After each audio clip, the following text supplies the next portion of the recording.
पहले बचपन में शादी हो जाती थी ना। अपने गुरुदेव श्री करपात्री जी महाराज जब गृह त्याग रहे हैं तो उम्र कितनी थी? 17 साल। माता जी और बच्ची 10 दिन की थी। बच्ची, और जब वो घर से निकलने लगे कि मुझे छुट्टी दे दो, मुझको ये घर खाने को दौड़ता है, मुझे कुछ करना है, कुछ पाना है, तो माँ रो पड़ी, बेटा तेरे बिना मैं कैसे रहूं? बोले जैसे शंकराचार्य जी की माँ रह गई थी, माँ तुम भी रह जाना। आदि शंकराचार्य के तो एक ही बेटा था, तुम्हारे तो और भी हैं, और भाई भी हैं। तो पत्नी सामने बच्ची लेके गोद में आके खड़ी होकर रोने लगी। 16 साल की उम्र। मेरा क्या होगा और इसका क्या होगा? मैं कैसे रहूंगी, अपनी जवानी कैसे काटूंगी? बोले जैसे चैतन्य महाप्रभु की पत्नी ने काट लिया, गौतम बुद्ध की पत्नी ने जैसे काटा, वैसे तुम काट लो। अरे भाई, आज मैं मर जाऊं तो दोबारा विवाह तो होता नहीं ब्राह्मणों में, तो जिंदगी काटोगे नहीं। मन को समझाने वाली बात तो है बाबू। क्या ये जिंदगी की सारी समस्याएं केवल मन की उलझन ही तो है? अगर मन को सुलझा लो तो कहीं कोई समस्या नहीं। मन उलझा हुआ है, और रोती पत्नी और रोती माँ को छोड़ के करपात्री जी महाराज घर से निकले, फिर जिंदगी में लौटकर उस गांव की बाउंड्री पर पैर नहीं रखा। उस गांव की बाउंड्री में भी पैर नहीं रखा। और एक महान आत्मा हो गई। आस्तिक जगत में ऐसा कौन साधु संत और गृहस्थ जो करपात्री जी महाराज को न जानता? क्या बड़े बड़े शंकराचार्य भी उनके चरणों में दंडवत का। आज जितने शंकराचार्य सब उन्हीं के शिष्य तो बैठे हुए हैं। महान महान आत्मा। बस ये है कि बुद्धि में जब प्रकाश होगा, अभी हमारी बुद्धि में प्रकाश नहीं है, ध्यान रखना। कहीं सुनते ही प्रकाश हो जाए तो एकदम विस्फोट हो जाएगा, एकदम प्रकाश होगा, और फिर ये लगेगा कि बस दुनिया झूठी झूठी झूठी। सुन, अब कहाँ की पत्नी और कहाँ का पुत्र, कहाँ का लेना और कहाँ का देना, अब तो आत्मानंद में मस्त। भगवान शंकर की समाधि भी आत्मानंद का संकेत करती है। क्या? भगवान शंकर की समाधि आत्मानंद का ही संकेत है। भोले बाबा अपनी क्रिया से ही समझाने का प्रयास कर रहे हैं कि बाहर मत दौड़, बाहर कुछ है नहीं सिवा तनाव, टेंशन और श्रम के। कुछ मिलना नहीं तुझे, और विषयों का सुख मिल भी गया तो एक क्षण का है। क्या? इसमें कुछ सार नहीं है। खोज करनी है, दौड़ना है तो आत्मा की खोज कर, आत्मा के स्वरूप को पहचान, गुरुओं के चरणों में बैठकर तुझे अखंड शांति मिल जाए। अब देखो जरा तीसरा सूत्र क्या कह रहा है। क्या? विश्वस्फुरित यत्रेदम तरंग इव सागरे। तरंग इव, सागर में जैसे तरंग का स्फुरण होता है, सागर से तरंगें उठती हैं, इसी तरह ये सारा विश्व आत्मानंद रूपी समुद्र की एक तरंग है। ये अखंड अनंत जो आत्म तत्व है, नहीं, अखंड अनंत चेतन जो है, अनंत ऊर्जा नहीं, अनंत विल पावर जो है, उसकी एक तरंग है ये संसार। और संसार के पदार्थों में थोड़ा थोड़ा आनंद है, तो फिर जहां से ये निकला है वहां कितना आनंद नहीं होगा? क्या? क्योंकि आगे आगे वस्तु जाए उसका स्वाद कम होता जाता है। बात समझे कि नहीं आप? जैसे गन्ने से रस निकला नहीं, चीनी बन गई। यहां तक तो रस ठीक है, पर वो चीनी का बूरा बना के जब बेसन में मिला दिया गया, हाँ, कम हो जाएगी कि नहीं होगी? बेसन के लड्डू में चीनी की फुल मिठास है कि आधी है? क्योंकि आधा तो बेसन है ना उसमें।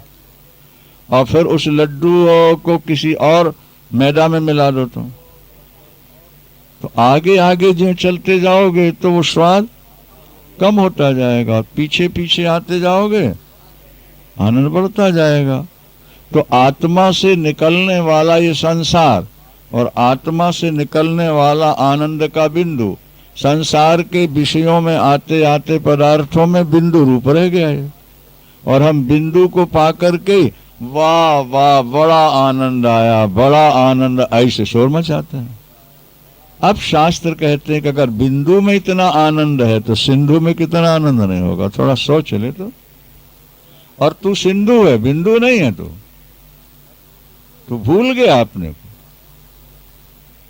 यत्रेदम स्फुरित विश्व स्फुरत यत्रेदम, जिस आत्मा रूपी सागर में ये विश्व कैसे स्फुरित होता है, तरंग इव, जैसे जल से तरंग प्रकट होती है।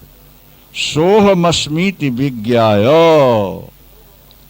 सो अहम अस्मि, सोहमस्मि, सोहम, वही मैं हूं, वही। फिर दीन इव धावसी, फिर तो दीनहीन होकर के दौड़ेगा। ये तेरी दौड़ तेरी दीनता का प्रतीक है, निशानी है कि तू अपने आप को बिल्कुल दीनहीन समझ रहा है, तुच्छ समझ रहा है, अपने को धनहीन समझ रहा है, सुखहीन समझ रहा है, विश्रामहीन समझ रहा है। इसलिए सुख पाने के लिए तू दौड़ रहा है। मजे की बात है, संसार में एक व्यक्ति सुख पाने दौड़ रहा है और दूसरा व्यक्ति भाग रहा है, मुड़ रहा है। आज कितने अंग्रेज आकर के यहाँ वृंदावन में बैठे हुए हैं, देखो जाके जरा, क्वालिफाइड बैचलर, क्या, और कहते हैं हमारे यहाँ धन की कमी नहीं, भोगों की कमी नहीं, फ्री सेक्स है वहां। लेकिन वहां हमेशा तनावग्रस्त रहे, हम टेंशन में रहे, पूछो जाके उन लोगों से। और जब ये रस मिला उससे मन हट गया, विषय छूट गए, देश छूट गया और आके ब्रज रज में लौट रहे हैं। उनकी महिलाओं को देखो कैसी साड़ी पहनती हैं, देखा, उनके बच्चों की चोटी, चंदन, माला, धोती, और हम लोग अंग्रेज बने बैठे हुए हैं। क्या, ना हमारे चोटी है, ना हमारे चंदन है, ना हमारे धोती है, हम अंग्रेज बन गए। और अंग्रेज आकर के हिंदू सादगी में अपनी जिंदगी बिता रहे हैं। वृंदावन, दो ही बातें बुद्धि में बैठा लो।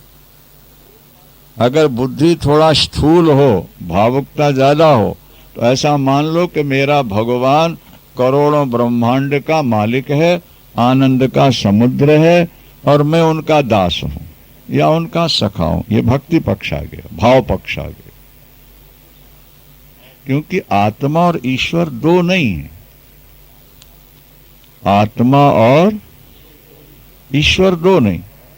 जैसे आत्मा अविद्या में फंस करके जीव बन गई, इसी तरह वही आत्मा शुद्ध विद्या में साकार बन के राम और कृष्ण बनकर आ गए।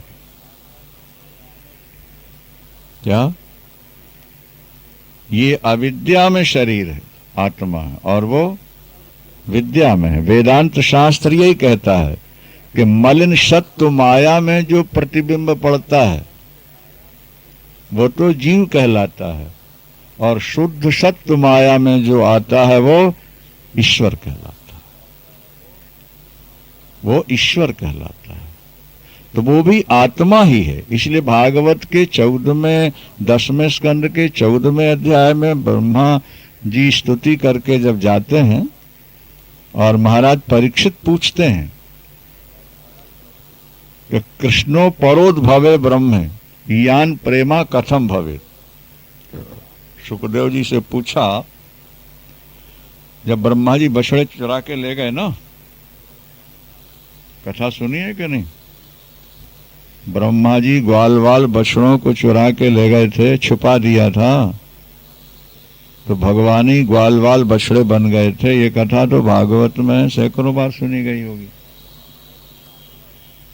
तो उन गोपियों का प्यार कृष्ण से बहुत हुआ।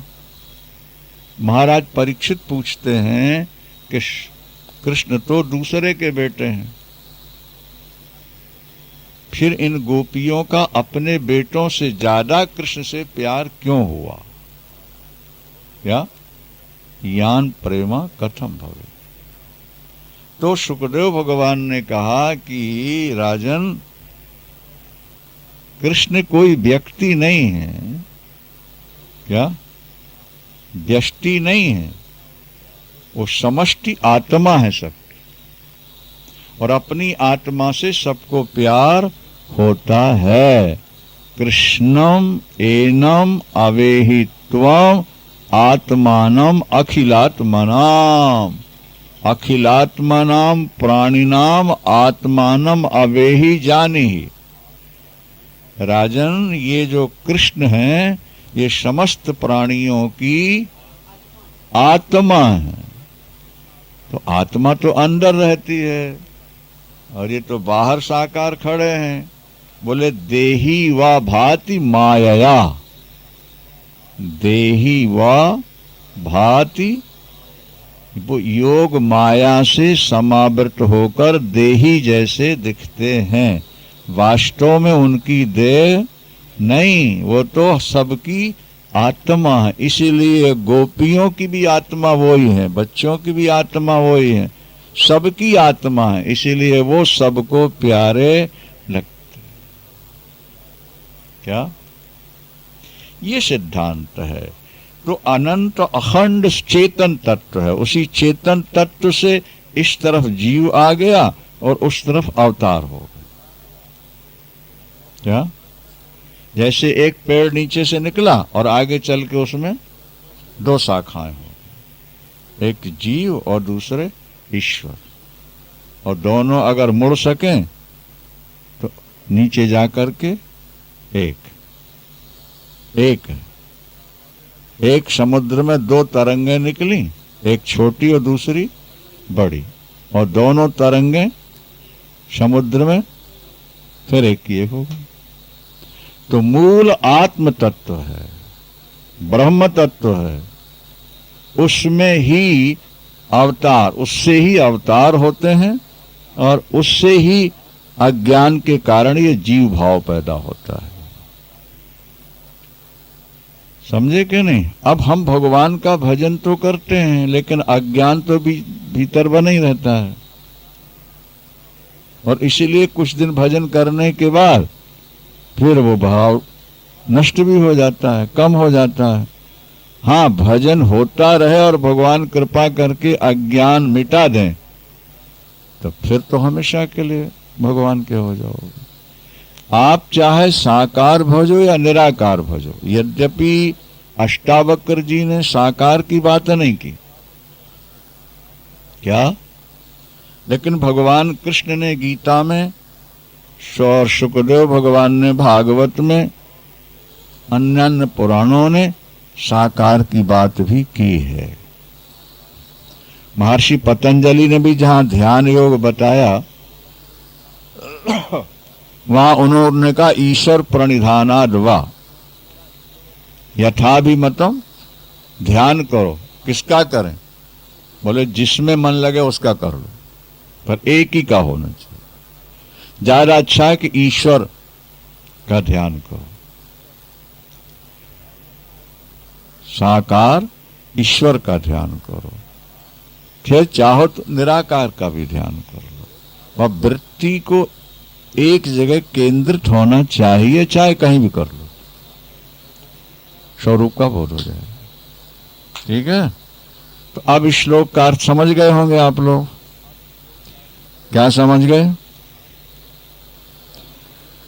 विश्वस्फुरत यत्रेदं तरंग इव सागरे सो अहम अस्मि इति विज्ञाय किम दीन इव धावसी। वही मैं हूं, वही ब्रह्म मैं हूं, ऐसा जानकर क्यों तू दीन होकर के आवा दौड़ रहा है? ये जो दीनता है तेरी, नहीं, ये तेरे अंदर कमी का अनुभव करा रही है, संकेत दे रही है। तेरे अंदर आनंद कम है, इसलिए ज्यादा आनंद पाने के लिए तू दौड़ रहा है। सीधी सी बात है। और अगर अंदर आनंद का पूर्ण अनुभव होने लगे तो बाहर की दौड़ खत्म हो जाएगी तेरी। तो दीन की तरह क्यों दौड़ रहा है? आगे कहते हैं, श्रुत्वापि शुद्ध चैतन्यम आत्मानम अति सुंदरम उपस्थित्यंत संसक्तो मालिन्यम अधिगच्छति। बहुत अच्छा, ध्यान से सुनते चलिए। क्या तुमने सुना कि आत्मा शुद्ध चैतन्य है और अति सुंदर है? सत्यम शिवम सुंदरम, सत्यम शिवम श्रुत्वापि। अपि शब्द का अर्थ भी होता है। आत्मा शुद्ध चैतन्य है और अति सुंदर है, आनंद का रूप है, क्योंकि जहां आनंद है वहीं सौंदर्य है। नहीं तो इतना जानकर फिर भी तू विषय भोगों में संसक्त होकर पीछे पीछे दौड़ रहा है और मलिनता को प्राप्त हो रहा है। पहले तो कहा पैसे के पीछे दौड़ रहा है, नहीं, और अब कह रहे हैं विषयों के पीछे तू दौड़ रहा है। विषय का जो आनंद है वो तो बहुत क्षणिक है, बहुत थोड़ा है। और मजे की बात यह है कि विषय का सुख तो कीट पतंग पशु पक्षी को भी मिल रहा है। बुद्धि लगाओ थोड़ा। कीड़े मकोड़े भी पति पत्नी हैं, कीट पतंग पति पत्नी हैं, पशु और पक्षी भी पति और पत्नी हैं। उनको भी विषय सुख मिल रहा है, खाने पीने सोने का सुख। जिनके अंदर बुद्धि नहीं है और तुझे भगवान ने निर्मल बुद्धि दी और तू सारी जिंदगी भोगों के पीछे दौड़ता रहा, तो कीट पतंग पशु पक्षी से ज्यादा तूने क्या कर लिया?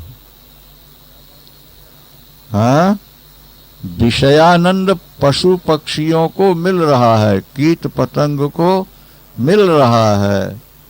अब तुझे जो भगवान ने विशिष्ट बुद्धि दी, इसका मतलब था कि विषयानंद से कोई विशेष आनंद और है, अपनी बुद्धि से उसको ढूंढ ले, पता कर ले और उसमें मग्न हो जा।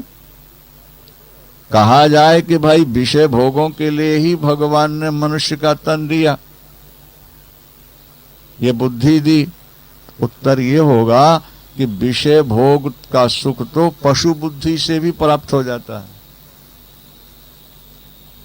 सामान्य बुद्धि से भी प्राप्त हो जाता है। नहीं होता? कीड़े मकोड़े नहीं, पशु पक्षी, इनमें क्या बुद्धि है? कितनी ज्यादा बुद्धि है?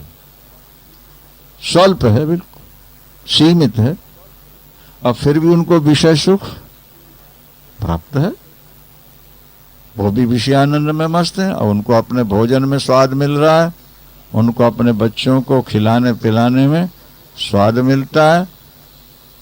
अभी कल ही यहाँ एक चिड़िया को देख रहे थे, उसका बच्चा बराबर का हो गया उसके, क्या फिर भी वो पंख फड़फड़ाए, चोंच ऐसे खोले तो माँ ला करके दाना उसके मुंह में डाल, फुदक फुदक के लाए।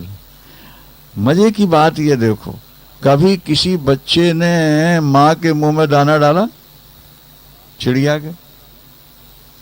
हाँ, कभी नहीं।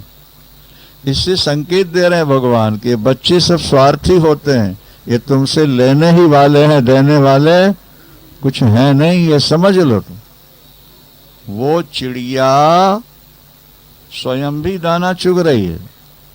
चिड़िया का जो बच्चा है ना, उसके सामने दाना पड़ा तो फट फट उठा करके फटाफट खाती जाती है। अब वो नहीं सोचती कि देखो मेरी मम्मी मेरे मुंह में लाके डाल रही तो मैं भी तो माँ के मुंह में डाल, ना ना ना। अगर अपना खा लेगी और जब देखेगी माँ खाने लगी तो अपनी आवाज देगी और पंखे फड़फड़ाएगी चोंच को, और मम्मी बेचारी ममता के कारण लाके दाना, ममता प्यार। तो ममता आसक्ति का सुख, विषय भोगों का सुख तो पशु पक्षियों को भी मिल जाता है। और तुमने ये सुन लिया गुरु से और पढ़ लिया अष्टावक्र गीता में कि शुद्ध चैतन्यम आत्मानम अति सुंदरम। शुद्धम बोलो, चैतन्यम आत्मानम अति अति सुंदरम। आत्मा अति सुंदर, आनंद का समुद्र है, शुद्ध चैतन्य रूप है। ये सुनकर भी उपस्थ कहते हैं जननेन्द्रिय को, विषय भोग की इंद्रिय को उपस्थ कहते हैं। अच्छा, उपस्थे अत्यंत संसक्ता, फिर भी तू विषय रूपी इंद्रिय में आसक्त होकर मालिन्यम अधिगच्छति, तू मलिनता को प्राप्त हो रहा है। क्या? ये जो विषय भोगों वाली इंद्रियां हैं ना, ये भगवान ने नीचे बनाई हैं।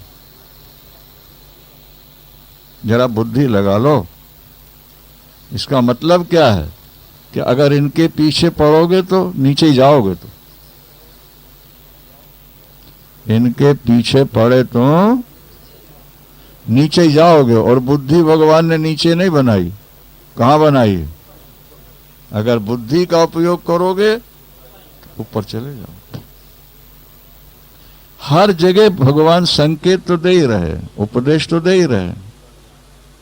क्या?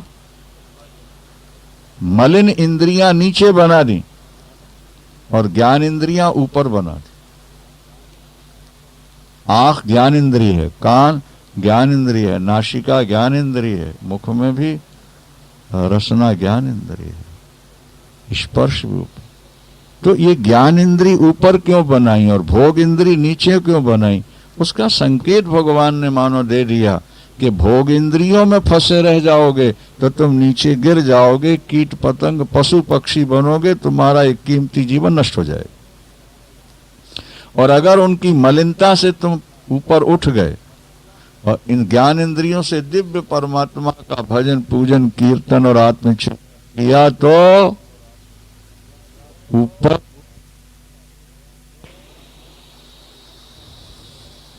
आस्थिता परमाद्वैतम। क्या? हाँ, 5वां सूत्र है भाई। सर्वभूतेषु चात्मानं सर्वभूतानि चात्मनि मुनेर जनित आश्चर्य ममत्व अनुवर्तते। बहुत अच्छा श्लोक है। सर्वभूतेषु चात्मानं, समस्त प्राणियों में अपनी आत्मा को देखता है और अपनी आत्मा में समस्त प्राणियों को देखता है। पहले कहा कि समस्त प्राणियों को अपने में देखता है और फिर अपने को सब में देख लेता है, और उसके बाद भी मेरा और तेरा उसके दिमाग में भरा हुआ है। बोले आश्चर्यम आश्चर्यम आश्चर्यम। समस्त प्राणियों में अपनी ही आत्मा है। क्या? समस्त प्राणी अपने ही अंदर बसे हुए हैं, अपने से ही प्रकट हुए हैं। देखो, हम ऐसा तो मान लेते हैं, पशु पक्षी भी मान लेते हैं कि बेटा हमसे पैदा हुआ है,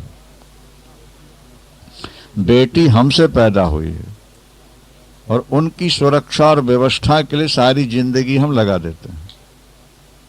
लेकिन वेदांत सिद्धांत ये कहता है कि जैसे बेटी बेटा तुमसे हुए हैं, इसी तरह ये सारे संसार के जीव भी तुमसे ही पैदा हुए। तुम सारे जगत की मम्मी हो, तुम सारे जगत के पापा हो। नहीं, व्यष्टि रूप में नहीं, समष्टि रूप, चिदाभास के रूप में नहीं, चिदाकाश के रूप, आत्मा के रूप।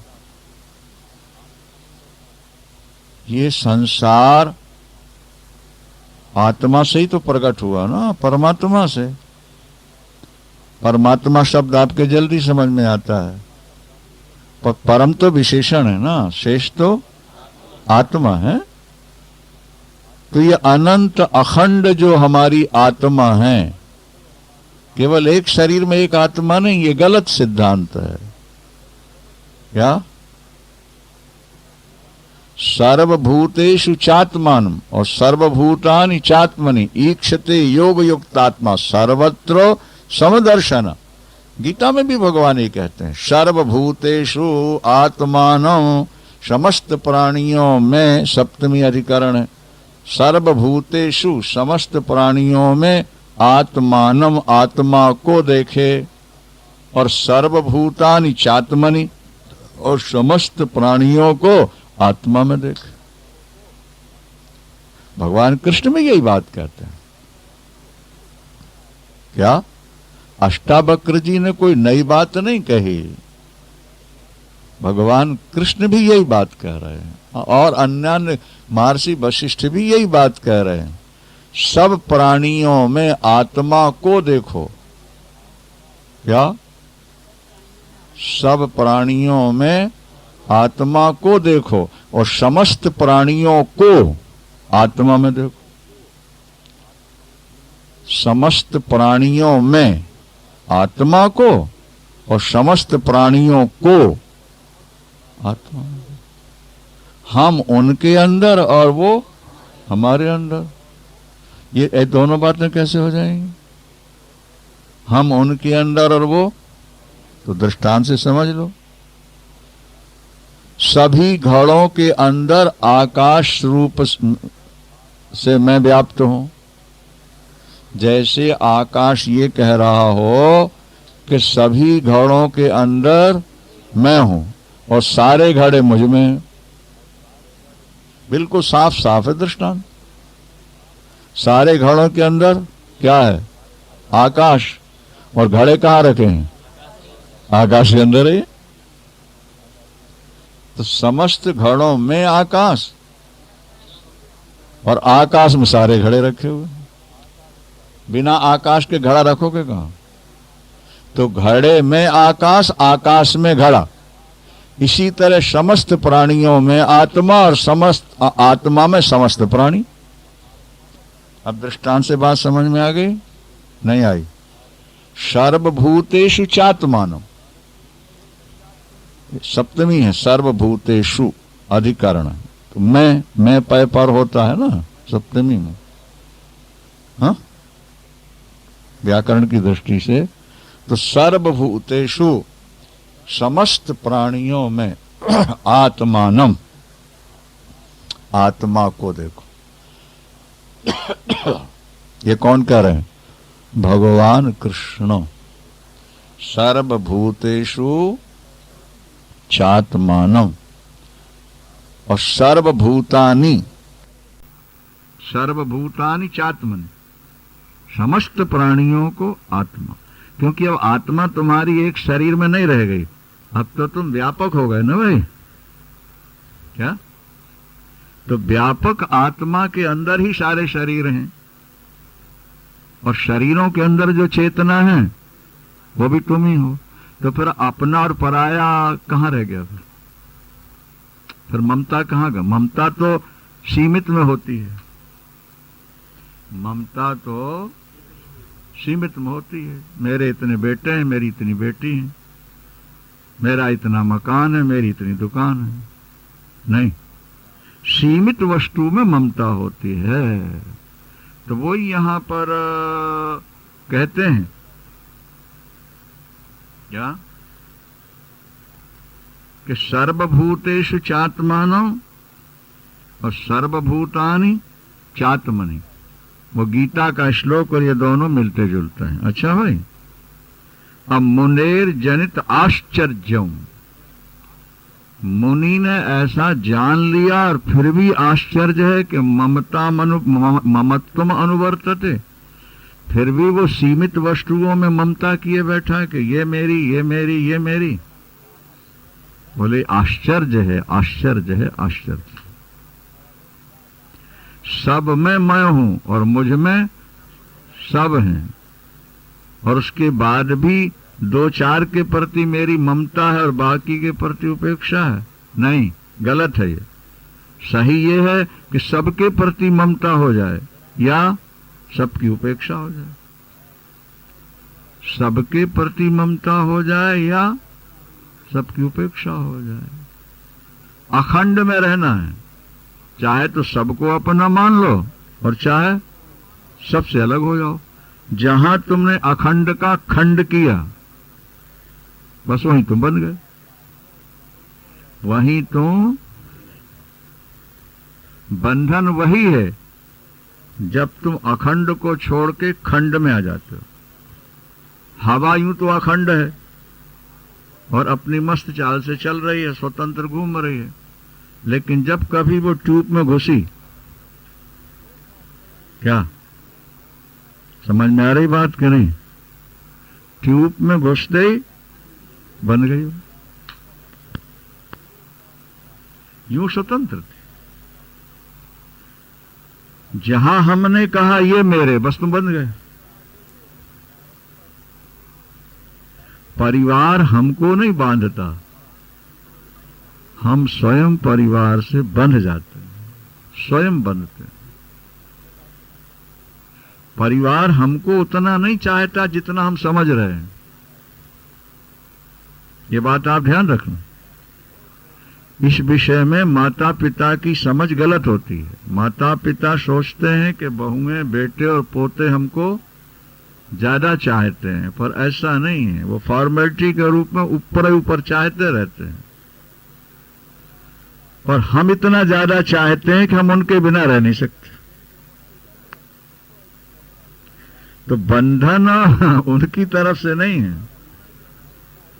क्या तुम अभी फोन करके देखो बहू को, तो कहेंगे मम्मी बहुत बढ़िया काम चल रहा, आराम से सब ठीक ठाक है, आप कथा सुनो बैठ। ये कभी नहीं कह सकते कि जल्दी आ जाओ, हम आपके लिए उदास हैं। और कहेंगे भी तो फॉर्मेलिटी करो। जैसे जवान लड़की ससुराल में फॉर्मेलिटी करो, फोन करती, मम्मी याद आ रही है, पापा याद आ रहे, वो केवल एक फॉर्मेलिटी के शब्द होते हैं। ठीक है भाई, गलत है। तो तुम्हें कोई नहीं चाहता, पर तुम उनके बिना नहीं रह सकते, ये तुम्हारी कमजोरी है। समस्त प्राणियों में मेरी आत्मा है और समस्त प्राणी मेरे अंदर हैं, इतना जानकर भी अगर किसी मुनि के मन में ममता है तो आश्चर्यम आश्चर्यम आश्चर्य। क्या कितनी सुंदर बात। आश्चर्य आश्चर्य आश्चर्य। एक श्लोक और बोल देते हैं। आस्थिता परमाद्वैतम मोक्षार्थेपि व्यवस्थिता आश्चर्यम काम बसगो विकला केल शिक्षया। ये फिर काम पर प्रहार है। क्या काम शत्रु है, ये देखो। और जिनको अभी अभी ज्ञान हुआ है उनके लिए तो महाशत्रु है।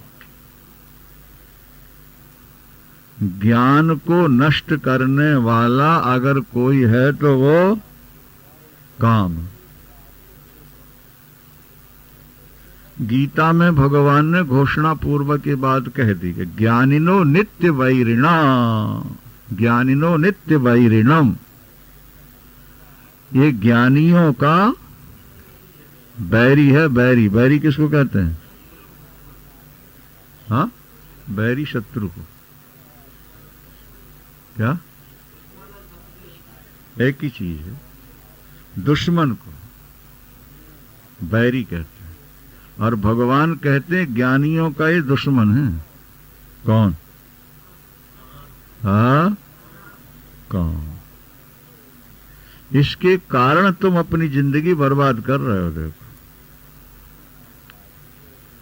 मेरे पति ने मुझको छोड़ दिया, दूसरी से प्यार कर बैठे, अब जल रहे हो, जलो।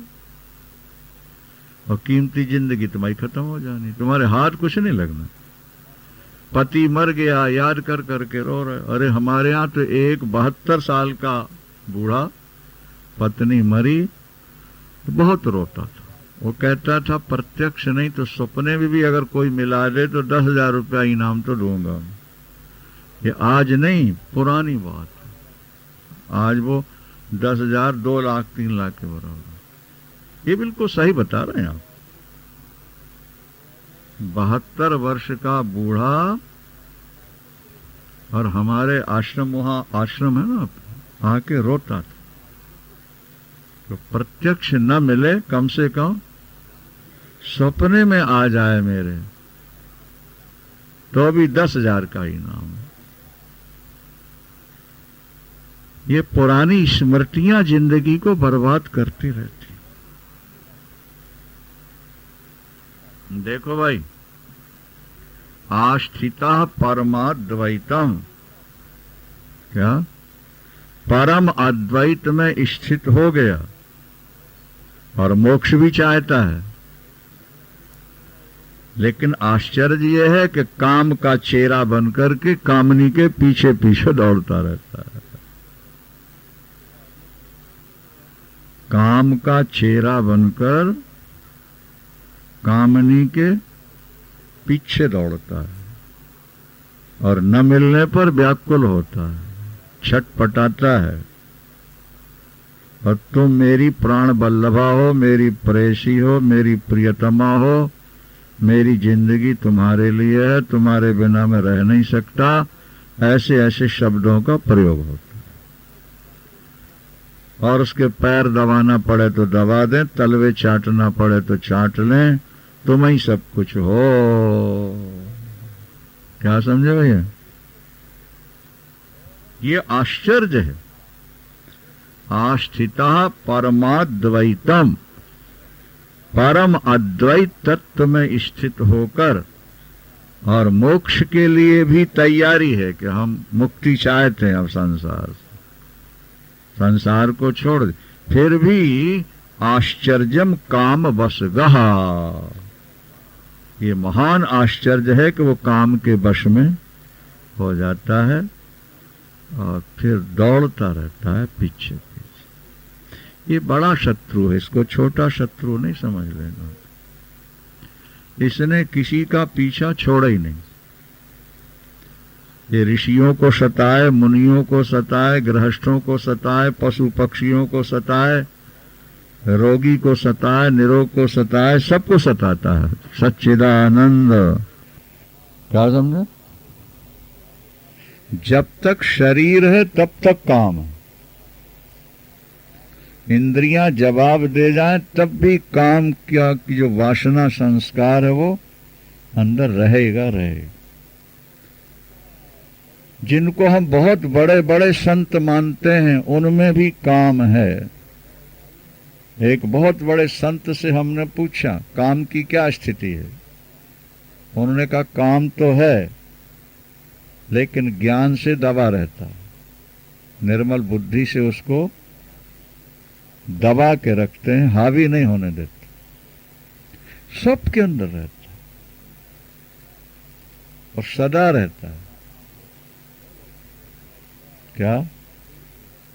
बस एक जगह से मन हट जाता है, पर दूसरी कोई चीज मिल जाए फिर जवान हो जाए।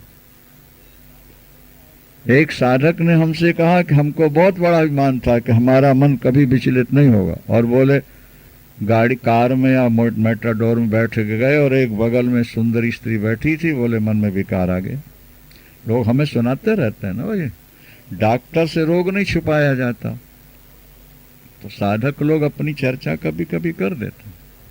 उन्होंने कहा गुरुदेव उस दिन मेरा अभिमान गलित हो, यद्यपि संबंध नहीं हुआ, लेकिन उसे बगल में बैठने से मन में विकार हुआ, जबकि मुझे अभिमान था कि मेरा मन अपनी पत्नी को छोड़कर कभी कहीं नहीं जाए।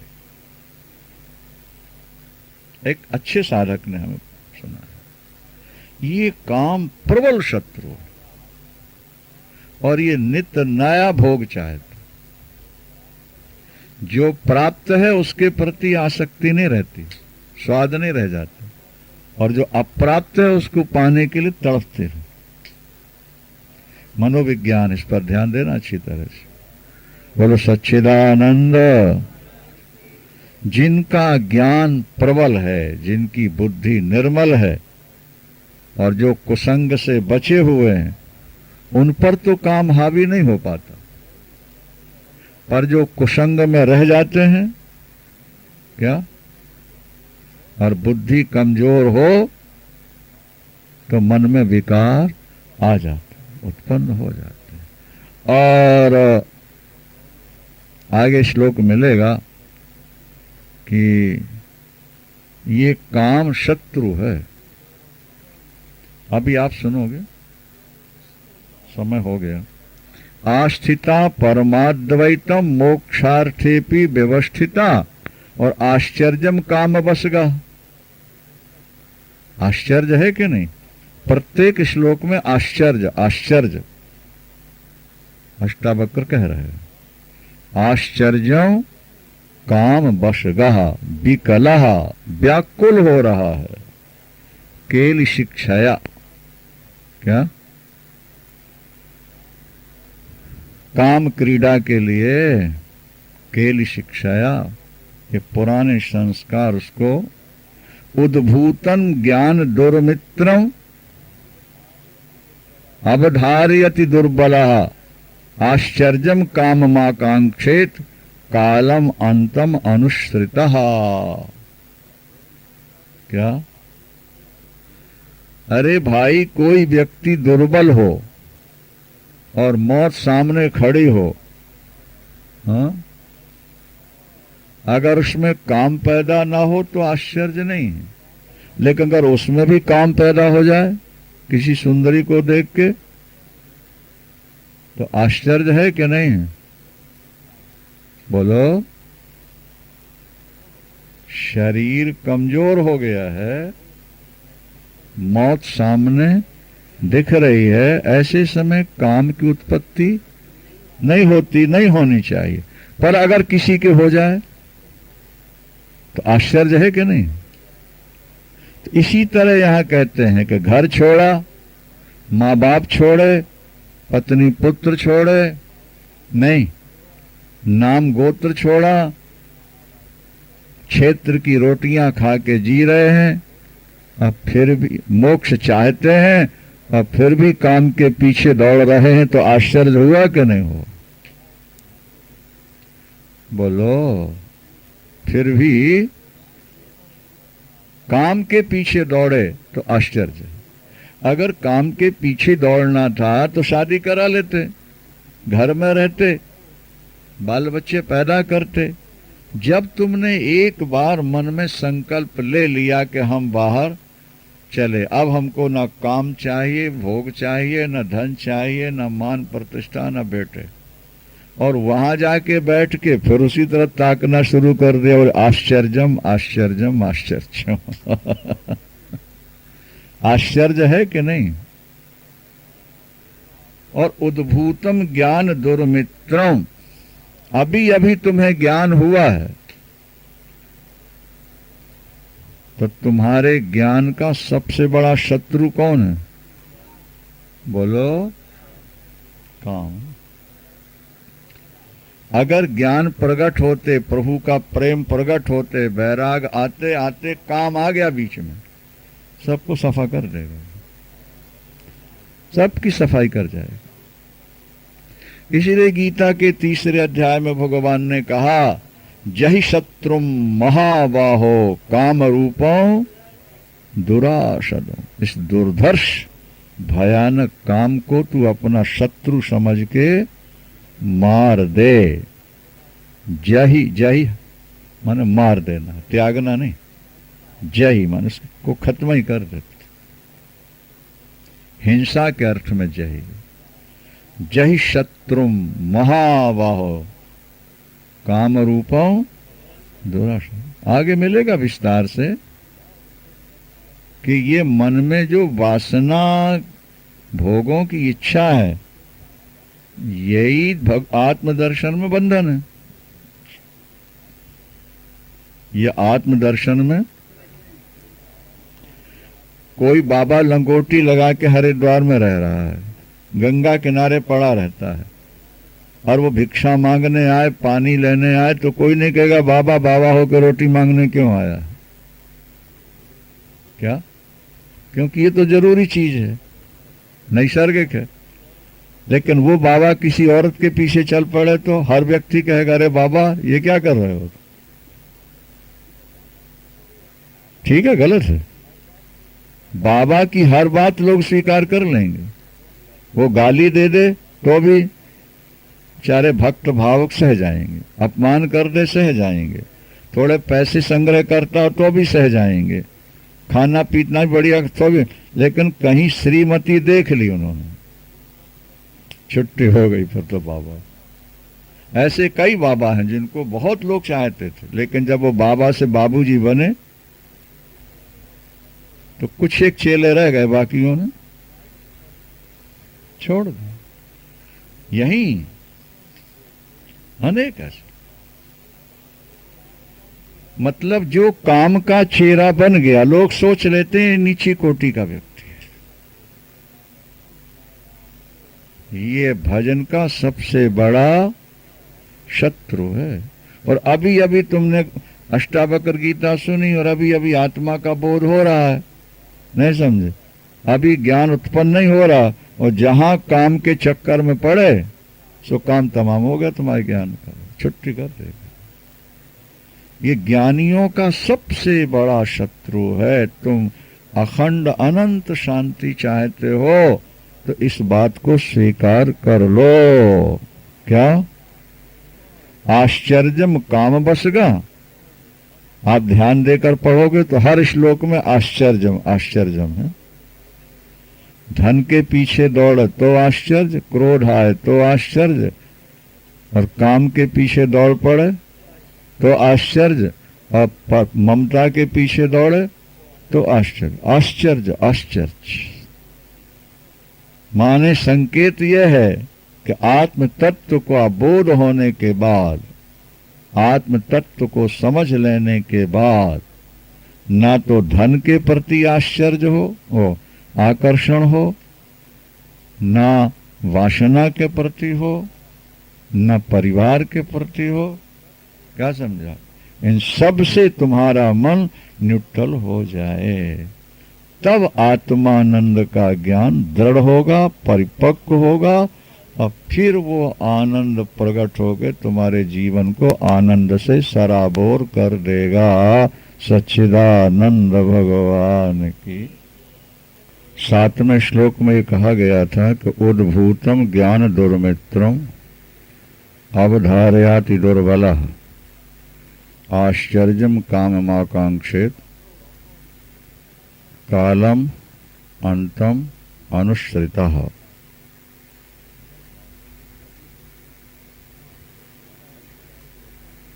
अभी अभी आपको ज्ञान प्राप्त हुआ है और कहीं दुर्भाग्य से आप काम के चक्कर में पड़ गए,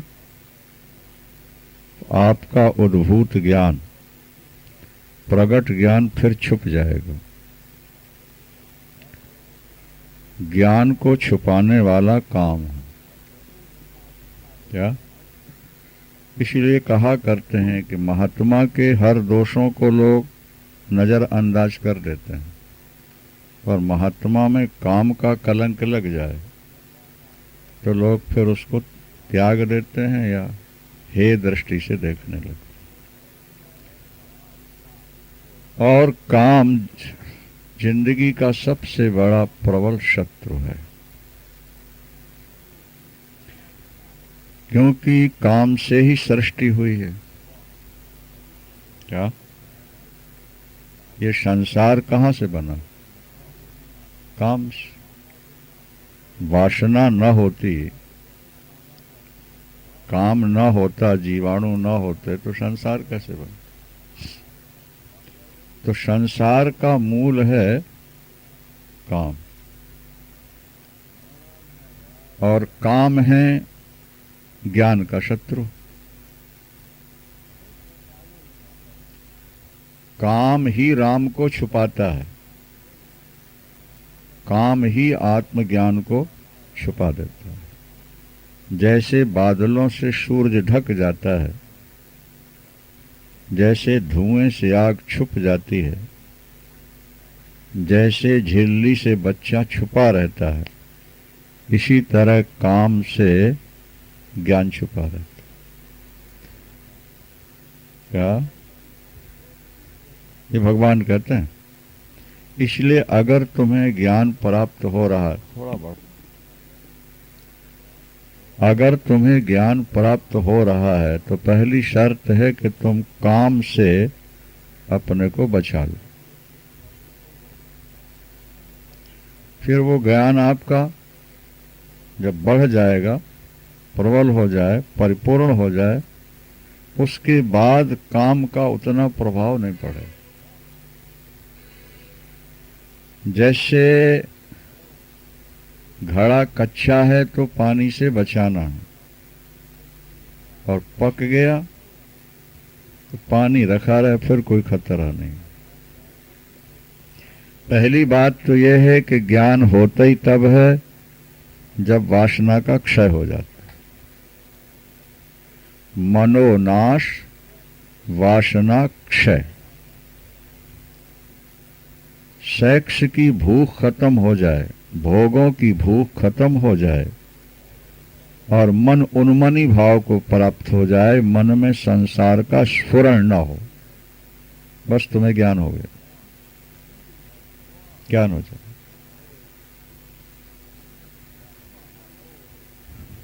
दूसरी चीजें ज्ञान को ढकती हैं, जो कमजोर बनाती हैं, विक्षेप आते हैं, उनसे भी ज्ञान में बाधा आती है, लेकिन काम से जितनी बाधा आती है उतनी और किसी चीज से नहीं आती। आपको जोर की भूख लगी हो तो रोटी का चिंतन होगा, लेकिन रोटी खाने को मिल जाए तो 2, 3, 4 घंटे तो रोटी को आप भूल जाओगे कि नहीं भूलोगे?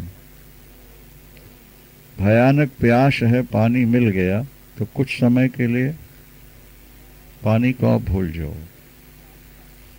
लेकिन जिससे वासना को लेके प्यार हो जाए उसका चिंतन 24 घंटे होता है। काम की सबसे बड़ी बीमारी यही है कि फिर वो अपने प्रियतम का या अपनी प्रियतमा का 24 घंटे चिंतन कराता। और जब संसार के नाम रूप का चिंतन होने लगा तो स्वरूप का विस्मरण तो हो ही जाएगा। इसलिए ये शर्त है कि जैसे ही ज्ञान उत्पन्न होने लगा, अब तुम काम से हट जाओ, काम को दबाने की कोशिश करो, उसका रूपांतरित हो जाना चाहिए, उसको रूपांतरित कर दो। जैसा कहा गया कि बांध जब बांधा जाता है तो साथ में नहर भी निकाल दी जाती है। ऊपर से इससे ज्यादा पानी हुआ तो वो नहर से निकल जाए, उससे बांध को क्षति नहीं होती। यदि नहर न निकाली जाए तो बांध टूट जाए। तो काम को रूपांतरित कर दो। क्या? भजन की ऊर्जा में काम को जला दो। उदाहरण अनेक बार आप सुन चुके हैं कि जैसे गैरेज में गाड़ी खड़ी है और पाइप में लीकेज है, नहीं तो जब आप गैरेज खोलोगे तो पूरी गैरेज में स्मेल, दुर्गंधी होगी कि नहीं होगी? बोलो। और वही पेट्रोल या डीजल स्टार्ट इंजन के अंदर प्रवेश कर जाए तो वो कहाँ खत्म हुआ उसका पता नहीं लगता। हम लोग 50 लीटर भराते हैं टंकी फुल, और जहां 200-300 किलोमीटर चले टंकी गायब, वो डीजल गायब हो गया, पेट्रोल गायब हो, कहाँ गया? बोले वो इंजन की आग में जलकर खत्म हो। और इंजन में आग नहीं है और पाइप में लीकेज है तो पूरे कमरे में भर के। ये जो मनुष्य की अंतिम धातु है, ये एक ऊर्जा है मनुष्य के जीवन की सबसे बड़ी ऊर्जा। क्या माने? पूरे शरीर का जो अंतिम सार है उसको धातु माना जाता है। और इसके अंदर ही ज्ञान और विज्ञान भरा पड़ा है। भाई धातु में जीवाणु हैं और जीवाणु माता के गर्भ में जाकर पुत्र बनता है, पुत्र में भी ज्ञान होगा, पुत्रियों में भी ज्ञान हुआ। तुम 100 बेटे पैदा कर दो, 100 में ज्ञान हुआ, 100 बेटियां पैदा कर दो, वो ज्ञान हो। अगर वो जीवाणु तुम्हारे अंदर ही पड़े रहेंगे तो जो ज्ञान बाहर जाकर प्रकट हुआ वो तुम्हारे अंदर प्रकट हो जाएगा, तुम्हारे जीवन को महान बना देगा। क्या समझ में आया? नहीं आया? जीवाणु अगर आपके अंदर ही पड़े रहेंगे और आपका चिंतन चलता रहेगा तो ऊर्ध्वरेतस कहलाते हैं हमारे शास्त्रों में। उनके शुक्र का गमन ऊपर की ओर होने लगता है। क्या समझे? जैसे प्राणवायु को जब रोका जाता है तो प्राणवायु का गमन ऊपर हो जाता है, फिर वो ऊपर की ओर जाती है और दशम द्वार को ठोकर मार के खोल देती है, नहीं? या ब्रह्मांड में जाकर के आत्मा को स्थिर कर देती।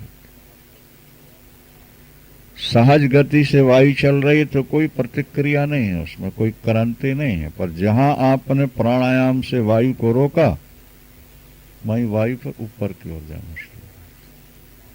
तो इसी तरह से जब हम काम से हट जाते हैं, बच जाते हैं, नहीं तो हमारे अंदर जो ऊर्जा संचित है, नहीं समझ में आ रही बात, तो कहीं तो जाएगी, कुछ तो करेगी ना, फिर वो ऊपर की ओर जाना शुरू हो जाती। जैसे मिट्टी का तेल है, घासलेट है, केरोसिन, आपने बत्ती में आग लगा दी तो क्या होगा? वो तेल ऊपर जाएगा ना, और ऊपर जाके क्या करेगा? कमरे का अंधकार मिटा देगा भाई। और दीपक में नीचे छिद्र हो गया तो कमरे में स्मेल पैदा कर देगा, गंदगी भर देगा। संकेत है, बात समझ लो। मिट्टी का तेल, घासलेट अगर कमरे में गिरा तो स्मेल पैदा करता है, और जलती हुई बत्ती में अगर ऊपर चढ़ गया तो कमरे का अंधकार मिटा देता है।